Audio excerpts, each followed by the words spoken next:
our friend from CBS Sports HQ, Sirius XM, and an underrated juggler, Barrett Sallee. Barrett, what's up, man? I am an underrated juggler. If anybody disagrees, they need to come to SEC Media Days, especially in Hoover, and sing some karaoke with us too. That's exactly. You know, it's in Nashville next year, Barrett. You going to come up and see us? You need to have an excuse. You need to have an excuse to go to Nashville. My wife and kids are already like, "Can we go too? Can we?" Yeah, that's exactly right. Maybe we can hit up some karaoke like we did a couple years ago there. There in Hoover, absolutely murdered it. Turned down a few offers, by the way. But Barrett, I want to get the stories come out about the change to the second-year undergrad transfer rule. Can you kind of go in a little bit about that? Let our audience know kind of the limitations and eligibility restrictions that are getting put on players who want to transfer for that second time, or like JT Daniels for the 33rd time. JT Daniels is already getting his AARP card. I think, look, I think what it is to curb what essentially is annual free agency. You know, you're sitting there if you're a player, which this is a golden age of college football, college athletes in general, because you basically are a free agent every year, and that's not really fair to coaches. It's not really fair to players on rosters that aren't necessarily good enough to shop their services every offseason. So, you know, I think having some sort of guardrail in there where, okay, you do have to meet a certain level of academic progress, I think that makes sense. And look, I think this is coming off the heels. I don't know if you guys saw Greg Sankey I guess it was before the national championship game, where he said that they're just killing coaches. Like right now, they're just killing coaches. And look, I'm all about player freedom. I think that's great. But at some point, you have to do what's best for the coaches. And look, I've always said, hey, you know, you guys are the rich men. It's a rich man's problem. Go figure it out. But there is no way to figure this out.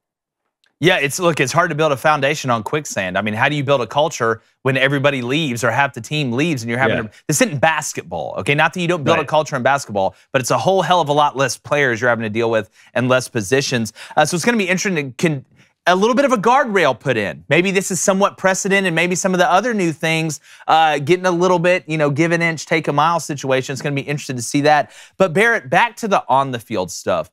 I will continue to say that I think that national championship game was more about Georgia than it was about TCU. When you look into the future, into the crystal ball, I know that Stetson's leaving, speaking of AARP cards, but it seems to me that a lot of people are writing off Nick Saban and Alabama, and I get it. I understand that. Kirby Smart is doing some incredible things. He has not done what Nick has done yet. He is on his way. It's a hell of a start. And I know they lost the national championship game, almost played for another. They've been right there. But do you think the people that are discounting Nick Saban or saying that, it's dead at Alabama with Nick Saban, the dynasty is done, they may need to slow their roll a little bit, because this guy does not take no for an answer? Well, I think there are two parts to that. One, you're right. This is more about Georgia than it is TCU and the Big 12 and all that other stuff. Georgia is just a 900-pound gorilla that couldn't be stopped this year. I think the difference between Saban and Kirby is that Kirby has created what Saban created, but he did it with his own identity, with his own personality. It's not fake. If those who know Kirby know he's a jokester. He's outgoing. He's a fun dude to be around. And Nick Saban's a hard ass, and that's fine. Both of those things work. So I think there are two different conversations. Best of all time, no, that's Nick. Best right now, you can make a case for Kirby. I think right now those two things are sort of getting convoluted, which I don't think is fair to either one of those guys. But I think are we writing off Saban? Yeah, maybe a little bit, but I think because there's another option, and another option that isn't as stressful on the mind as Alabama is, a lot of players are going to gravitate towards that. We saw Ra Thomas gravitate towards that. Dominic Lovett did too. I think these players it's just like what Nick did, right? A couple years ago, he recognized a problem. He went after Jamison Williams. This past year, he recognized a problem. He went after Jahmyr Gibbs. He went after Jermaine Burton. Right now, Kirby's doing the same thing. So not only has he built the program under his identity, he's also taken the same approach from a transfer portal standpoint as Nick has done. So is it a problem with Nick? Are we writing Nick off? Maybe a little bit, but I think it's more, like you said, Jake, it's more about Georgia than it is about Alabama, because Georgia is the new Alabama. They've done it. They do it with a more fertile recruiting ground, and they do it with a coach who is not same from a personality standpoint as Nick Saban.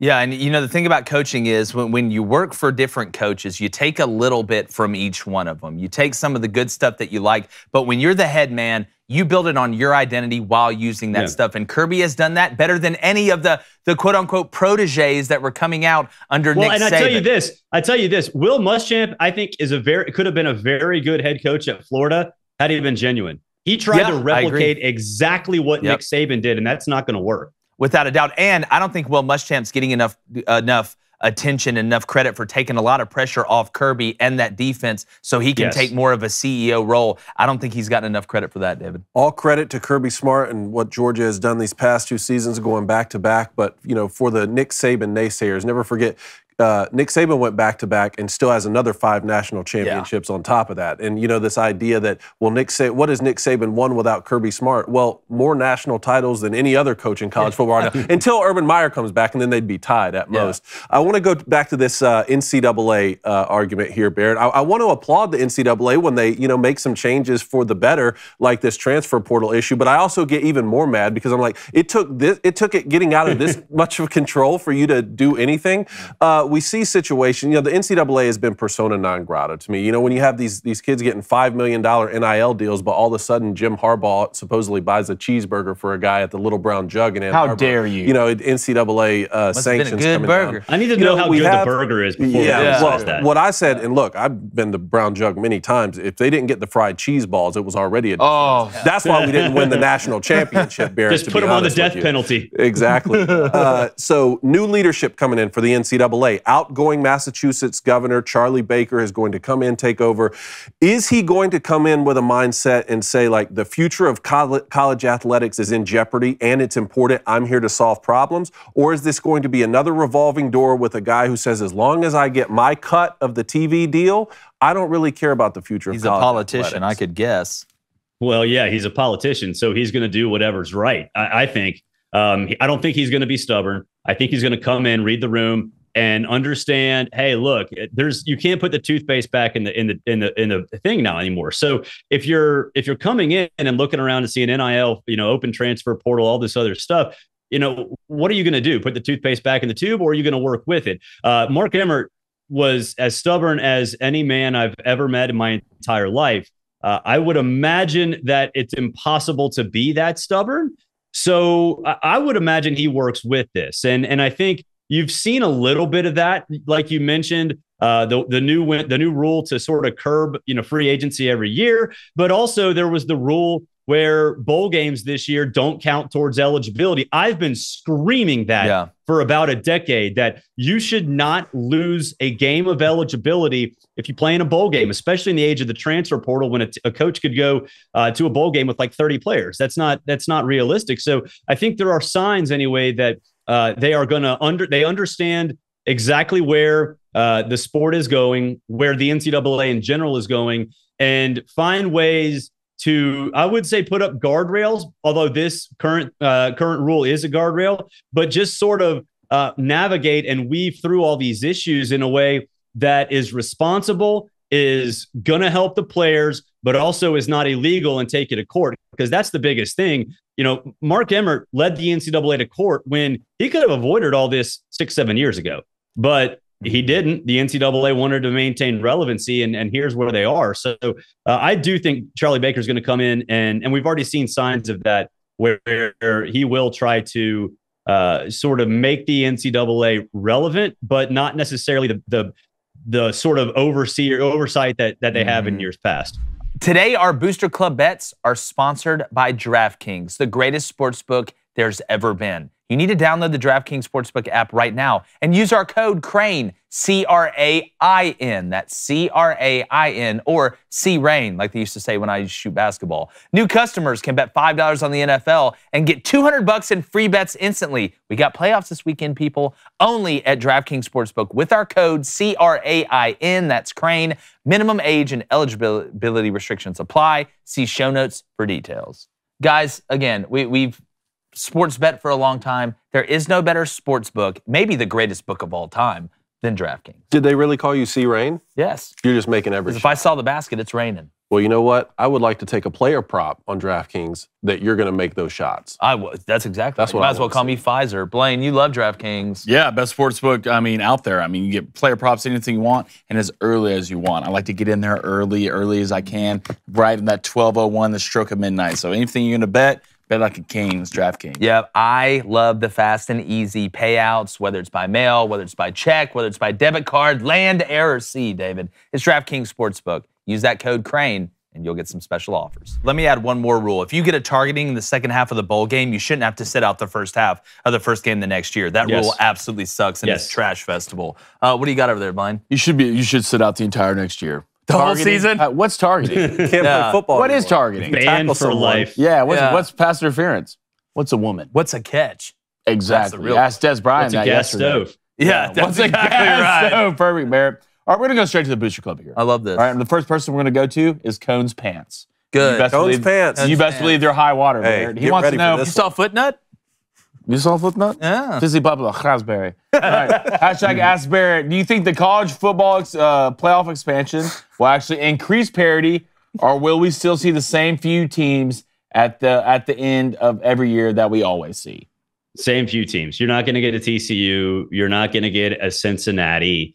You're not going to get anything like that. The teams that have the depth, that have the personnel, are going to get to the Final Four of the new playoff. They're going to knock teams out of the first round. I mean, look, we saw this in Georgia TCU. It wasn't that TCU wasn't well coached. Sonny Dykes is a phenomenal head coach. He is one of my, I've talked about him for years and years and years, how he needs more chances. He needs more chances. And he is a phenomenal head coach. They just don't have the Jimmies and the Joes. And I know that saying's been around forever. It's not the X's and O's, it's the Jimmies and the Joes. But when you're TCU and you don't have that depth and you're going up against Georgia, which has it in truckloads, what's going to happen?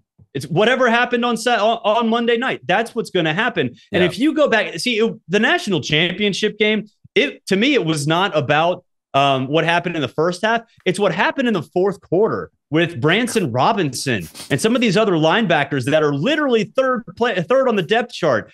They absolutely destroyed TCU as well. So that's what happens when you put juggernauts like that up against teams that don't have the depth, especially when you're playing in playoff games that, you're not used to playing at mid-December, then in early January, and then late January.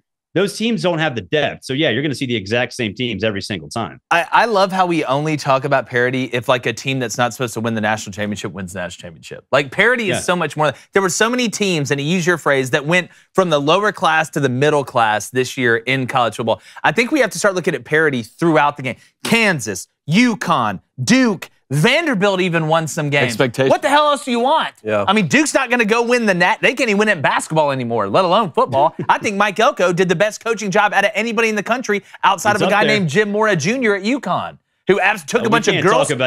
As a Falcons fan, we don't talk about that guy. Oh, yeah. That's true. Did I see the little Falcons helmet behind Barrett? Yes. God, I blew it again. Open your eyes. Yes, I blew it again. All right, let's go to Jessup Polk. He's a Tennessee fan, so it's going to be something delusional about Joe Milton. You ready for this question? Joe Milton showed flashes of what he can do in the Orange Bowl. If he continues on this trajectory, does he become a top 5 pick next year? No. No. Jessup. Come on, Jessup. I mean, look, I liked the Orange Bowl as well. Joe looked awesome. What do we know about Joe Milton? He overthrows everybody. But it goes a long way. Everybody. It goes a very long way. I don't know. Did you guys try to throw oranges after we saw that game? Because I sure did. Yeah, look, he threw an orange. Basically, I'm starting to think that maybe he is the Iron Dome that protects Israel from rockets. They just throw a rocket and they just give him a football and he just throws it and Joe, explodes come it. save us. Yeah, Joe Milton, stand on top of the temple and Which start throwing stuff. that to me, that's more important than being a top. How hard can Joe true. Milton throw a baseball? That is true. How hard could Joe Milton throw a baseball? That's what I want to know. I'd say probably, I'd say 97. Mid-90s for Yeah. sure. Look, I would at least yeah. see, if I'm Tony Vitello there at Tennessee, look, Josh, let's get together for a second. Let's just see him throw one. Just one. Let's just see him. I didn't care if he gets Throw it to the catcher. It's going to be like, oh boy, from Major League. He knocks the head off the You know what?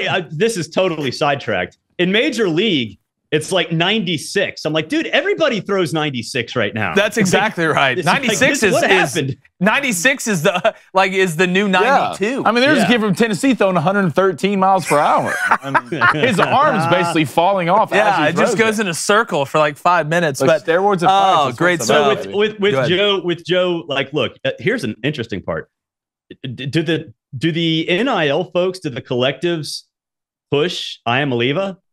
Because he's making a ton of money, and at some point you're going to see collectives tell the coaches, hey, look, bro, I'm paying this dude a ton of money. You need to play him because otherwise we're not going to ROI is going to be terrible. So collectives and new parents? ROI, NIL. I'd say, look, man, I'm putting the guy in who's going to win me football games. Because guess what? Chill out. Because guess what? If we win, then none of y'all can say anything. Yeah. That cures everything. But Barrett, it's a good point. We talked about that with Quinn Ewers a little bit before last year when he was getting all those NIL deals. But my friend, tell everybody where they can find your work. It's great stuff. It's great to get you back on the show. Can't wait to have you back on. And you and Tom Luganbill going every Sunday. We're going to have Tom on tomorrow. Lugs. Yeah, we're gonna be on for a couple more weeks, and then we have to turn to college basketball, which I fake it until I make it when we're talking about college hoops. But be careful with Luganbill. He's a dangerous fella. He is. He gets the USC fans all riled up when we get him on here. Absolutely love Lugs. But Barrett, we appreciate you, my friend. Hey guys, appreciate you checking us out. Make sure you hit that subscribe button. Go ahead and turn that notification bell on. We really, really appreciate it, and it's your only way to win the water cooler.